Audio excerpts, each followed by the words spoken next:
To Scotland, to the SNP spokesperson, Tommy Shepherd. Tommy Shepherd. Good morning, Mr. Speaker. Firstly, can I associate my party with the comments of yourself, the leader, and the shadow leader regarding Godfrey Cameron, and also send our condolences to his family? Can I also take this opportunity to note the sad passing of the Archbishop of Glasgow, Philip Tartaglia, who died suddenly yesterday. I know that this House will join me in sending condolences to his family and to the Catholic community of Glasgow. Mr. Speaker, 2 agenda points to start. I note that the Labour opposition has been allocated 2 debate days in the current business statement. When might my party expect 1? Secondly, the debate on the House of Lords trade bill amendments is scheduled for next Tuesday, yet the amendments themselves will not be published until after the Lords finish their debate late on Monday night. Can I ask why the undue haste in this scheduling? Let me now turn to the Brexit fishing disaster.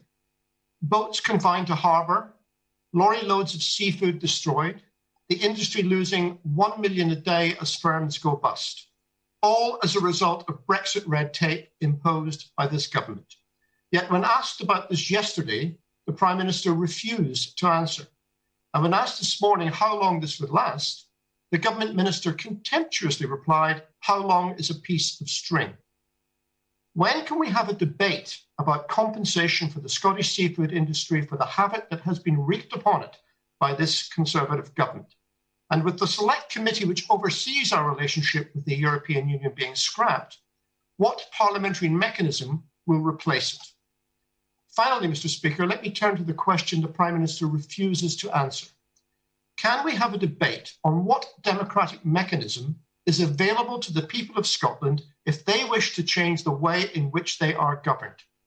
I ask because today's Scotsman newspaper publishes a poll stating that 57% of people in Scotland wish to become an independent country. The 18th poll in a row to report a pro-independence majority. It is no use the leader repeating the once-in-a-generation mantra as if expressing a view 7 years ago means that people are forbidden from doing so again. What happens if a majority in Scotland take a different view and vote to have the right to choose an independent future? We need to have a debate on what this Parliament's response will be to that outcome and whether it still believes in the claim of right for Scotland, which states that people have a right to choose how they are governed. Leader of the House. Mr. Speaker, once again the honourable gentleman repeats his question, and I therefore will repeat the answer.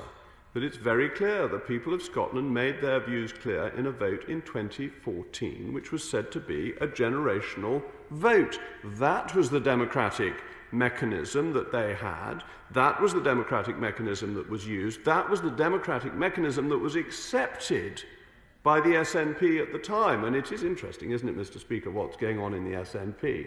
And I thought the honourable gentleman might want to tell us a bit about that. The rows between Mrs. Sturgeon and Mr. Salmond, with one accusing the other of not entirely being accurate in her evidence to the Scottish Parliament's committees. I thought he might be asking for a debate on that, Mr. Speaker. Wouldn't it be interesting to understand all the shenanigans that are going on, the accusations of forgetfulness, of money being spent, of breaches of the ministerial code, but not a word of that. Just the old complaint that the referendum in 2014 wasn't a valid referendum. It was authoritative, and it is once in a generational vote, and that is absolutely right, and we see the benefits of the Union. The figure that I've previously given for the support from UK taxpayers for Scotland has gone up. It's now £8.6 billion. The strength of the United Kingdom is helping Scotland face this pandemic. And that is why the United Kingdom is so strong and is to the advantage of all people of the United Kingdom. As regards bringing forward amendments to the trade bill, it's an important part of legislation. We want to get it through as swiftly as possible. People are well aware of what's been going on in the House of Lords and will be quite capable of discussing those issues. As regards an opposition day for the SNP debate, I'm always happy to have discussions both with the honourable gentleman and I'm sure the Chief Whip for the SNP will have discussions about that. I'm aware of the standing order's commitments.